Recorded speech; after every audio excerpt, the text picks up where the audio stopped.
அனைவருக்கும் வணக்கம். நான் படித்து ரசித்த கதையை நீங்களும் படித்து கேட்டு மகிழுங்கள். கதை பிடித்திருந்தால் அனைவருக்கும் பகிருங்கள். சந்தியாவை கோவிலில் சந்தித்த சந்தியாவின் தோழி கோமதி, என்ன சந்தியா, உன் வீட்டுல 2வது மருமகள் கூடயும் சண்டையாமே? முதல் மருமக ரித்திகா உன் கூட ஒரே வீட்டில் இருந்தாலும் சண்டை போட்டு பேசுறது இல்ல. 2வது மருமகளும் சண்டை போட்டதை நினைச்சா என்னால நம்பவே முடியல என்றார் கோமதி. ஆனா உன்னோட 2வது மருமக ரேகா நல்ல விதமாக நடந்துப்பான்னு சொல்லி இருக்க, உன் மேல நல்ல மரியாதை வச்சிருப்பா, அன்பா நடந்துப்பான்னு சொல்லுவ, என்ன ஆச்சு என்று கேட்டார் கோமதி. உடனே வீட்டில் நடந்தவற்றை கூற தொடங்கினார் சந்தியா. வீட்டுல மூத்தவன் சுரேஷ் படிச்சுக்கிட்டு இருக்கும்போது அவனுடைய அப்பா உயிரோடு இருந்தார். வீட்டுல எந்த கஷ்டமும் இல்லை. நல்ல சம்பாத்தியத்தில் அரசு உத்தியோகத்தில் இருந்தார். சுரேஷ் அவன் ஆசைப்பட்ட மாதிரி இன்ஜினியரிங் முடிச்சு பெரிய கம்பெனியில் வேலைக்கு சேர்ந்தான். அவன் வேலைக்கு போன உடனே என்ன நினைச்சாரோ தெரியல, அவரு உயிரை விட்டுட்டார். நைட்டு படுத்தவரு காலையில எந்திரிக்கவே இல்லை. அவரோட பென்ஷனை வச்சு சின்னவனை ஏதோ ஒரு டிகிரிய படிக்க வச்சேன். இத்தனை பிரச்சனைக்கு மத்தியில சின்னவன் சேதுராமன் ஆசைப்பட்ட படிப்பை படிக்க வைக்க முடியல. படிப்புல கவனம் இல்லாம போச்சு. இப்போ ஒரு கம்பெனியில சுமாரான சம்பளத்தில் வேலை பார்க்கிறான். மூத்தவன் சுரேஷ் உத்தியோகத்தில் அடுத்தடுத்து பதவி உயர்வு பெற்று அதிக சம்பளம் வாங்க ஆரம்பித்தான். அவனுக்கு பெண் பார்க்க ஆரம்பித்தேன். நல்ல பெரிய இடமாக வந்தது. நம்ம அந்தஸ்துக்கு பார்ப்போம்னு எல்லாத்தையும் வேணான்னு சொன்னேன். அதுக்கப்புறம் பெரிய பணக்கார சம்பந்தம் ஒண்ணு வந்துச்சு. பொண்ணு போட்டோவை பார்த்தவன் இவளைதான் கட்டுவேன்னு சொல்லிட்டான். திருமணம் பண்ணி வைத்தேன். திருமணமாகி வீட்டுக்கு வந்த புதுசுல அத்தைன்னு சொல்லிக்கிட்டு நல்ல விதமா நடந்துக்கிட்டா மூத்த மருமக ரித்திகா. ரித்திகா தனி குடித்தனம் போக அவ புருஷன்கிட்ட பேசி பார்த்தா. ஆனா என்ன நினைச்சானோ தெரியல, வேண்டாம்னு சொல்லிட்டான். அதுக்கு நான் தான் காரணம்னு என்கிட்ட சண்டை போட ஆரம்பித்தாள். ஒண்ணுமே இல்லாத விஷயத்துக்கு எல்லாம் என் கூட சண்டைக்கு வர ஆரம்பித்தாள். அப்படித்தான் ஒரு நாள் வீட்டுல சமையல் வேலைகளை பார்த்து கொண்டிருந்தேன். ரித்திகா உட்கார்ந்து டிவி பார்த்து கொண்டிருந்தாள். ஏமா ரித்திகா, கொஞ்சம் சமையல் வேலைகள்ல உதவி பண்ணலாம்ல? எனக்கும் வயசாயிடுச்சு, ரொம்ப நேரம் நிக்க முடியல என்றேன். எனக்கு சமையல் எல்லாம் வராது, நல்ல பணக்கார பொண்ணா வேணும்னு உங்க பிள்ளையை என் தலையில கட்டிட்டீங்க. இப்ப என்னடான்னா அந்த வேலையை பாரு இந்த வேலையை பாருன்னு சும்மா ஏதாவது சொல்லிக்கிட்டே இருக்கீங்க. இனிமே ஏதாவது சொன்னீங்க இந்த வீடும் வேணா உங்க பிள்ளையும் வேணான்னு போயிடுவேன் என்றாள். அதன் பிறகு அவளிடம் பெரிதாக நான் பேசிக்கொள்ளவில்லை. மூத்த மருமகள் ரித்திகா அவங்க அம்மா வீட்டுக்கு போயிருந்தாள். ஞாயிற்றுக்கிழமை சின்னவனும் சினிமாவிற்கு போயிருந்தான். மூத்தவன் மட்டும் வீட்டில் இருக்க சும்மா இருந்த என்கிட்ட வந்து மூத்தவன் சுரேஷ், ஏமா ரித்திகா கிட்ட நீ பேசுறதே இல்லையா? ஏன், என்ன ஆச்சு? ஏதாவது பிரச்சனைனா நீதான் அவகிட்ட பேசி புரிய வைக்கணும், அவ சின்ன பொண்ணுமா என்றான். நான் நடந்ததை எல்லாம் சொன்னால் கொஞ்சம் மனபாரம் குறையுமே என்று நடந்தவற்றை அவனிடம் சொன்னேன். அவனும் ஊரிலிருந்து ரித்திகா வந்தவுடன் என் மேல உள்ள பாசத்தால், ஏண்டி நீயும் கொஞ்சம் வேலை பார்க்கலாம்ல என்று சொல்லி இருக்கான். உடனே அவனிடம் சண்டை போட்டுட்டு அவ அம்மா வீட்டுக்கு போயிட்டா. 1 மாசம் வரவே இல்லை. இவனும் பலமுறை பேசி பார்த்து ஒரு பிரயோஜனமும் இல்ல. கடைசியா 1 மாசம் கழிச்சு இவன் காலில் விழாத குறையா கெஞ்ச, உங்க அம்மா என்கிட்ட எந்த வேலையும் சொல்லக்கூடாது, என்கிட்ட பேசக்கூடாது என கண்டிஷன் போட்டு வீட்டுக்கு வந்தாள். அதன் பிறகு சுரேஷ்க்கு அவள் சொல்வதுதான் வேத வாக்கு. அவள் பேச்சை மீறி எதையும் செய்ய மாட்டான். அந்த சம்பவத்திற்கு பிறகு அவளும் என்னிடம் பேசுவது கிடையாது, நானும் அவளிடம் பேசுவதே கிடையாது. சின்னவனுக்கு பார்த்து பார்த்து நல்ல பொண்ணா இருக்கணும்னு எங்க அந்தஸ்துக்கு ஏத்த மாதிரி ஒரு பொண்ணா பார்த்தேன். அவனும் பிடிச்சிருக்குன்னு சொல்லிட்டான். உடனே திருமண வேலைகளை மூத்தவன் உதவியோடு செய்து முடித்தேன். 2வது மருமகள் ரேகா வந்த பிறகு கொஞ்சம் வீட்டில் நிம்மதி வந்தது. என்னுடன் சேர்ந்து கொஞ்சம் கொஞ்சமாக சமையல் வேலைகளை கற்றுக்கொண்டாள் ரேகா.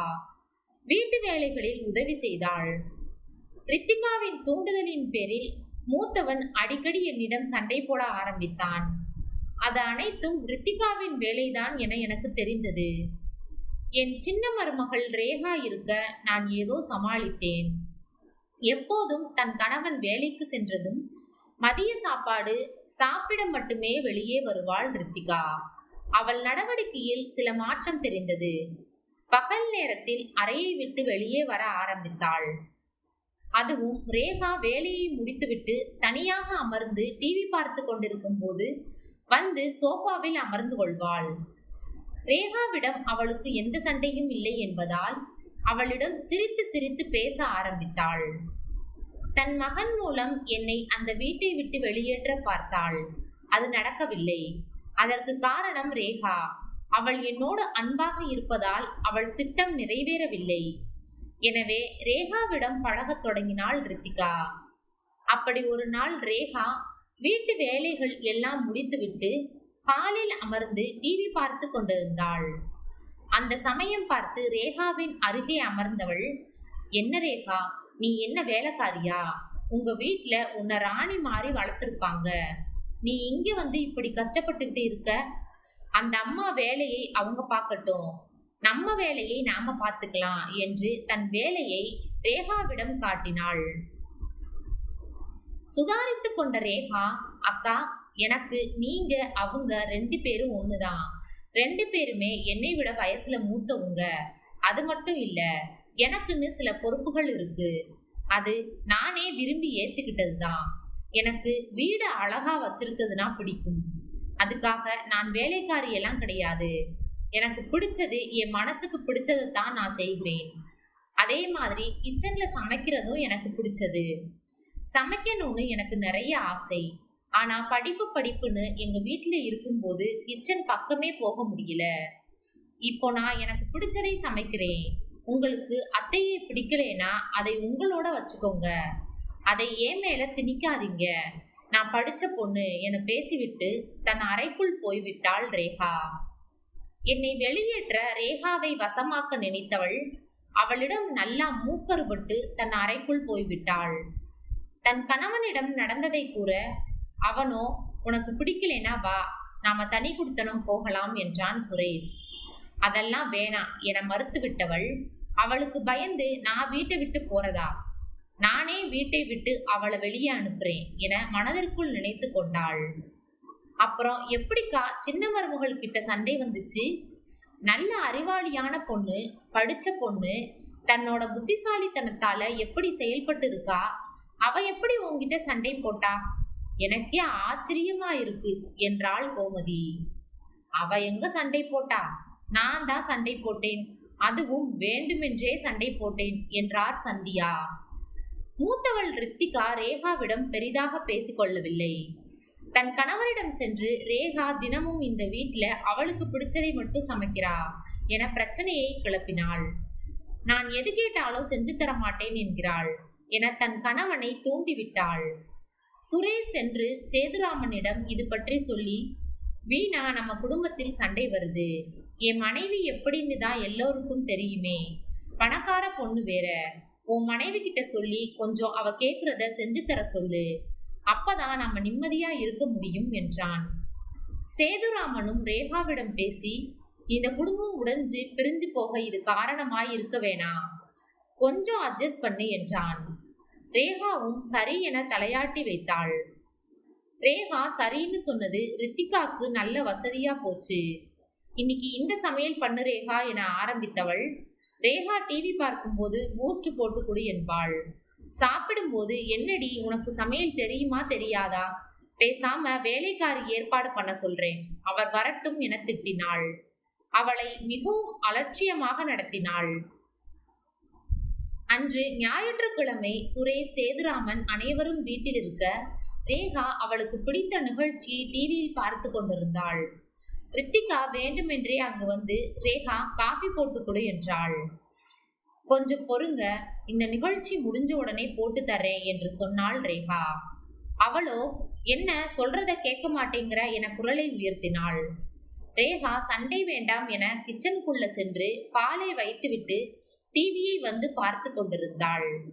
சந்தர்ப்பம் பார்த்து உள்ளே சென்று பாலில் கொஞ்சம் உப்பை போட்டுவிட்டு வெளியே வந்து ஒரு ஓரமாய் போய் நின்று கொண்டாள் ரித்திகா. ரேகா ரித்திகாவிடம் காபி கொண்டு வந்து கொடுக்க குடித்து பார்த்து விட்டு, ஐயோ ஒரே உப்பு, வேண்டுமென்றே இவள் இப்படி செய்கிறாள் என கத்தினாள். சுரேஷும் சேதுராமனும் அங்கு வர நடந்ததை தன் கணவரிடம் ரித்திகா கூற, சேதுராமனிடம் ரேகா உப்பை நான் போடவில்லை என கூறிவிட்டு அழத் தொடங்கினாள். ரேகாவிற்காக சேதுராமன் பேச, ரித்திகாவிற்காக சுரேஷ் பேச வீடே போர்க்களமானது.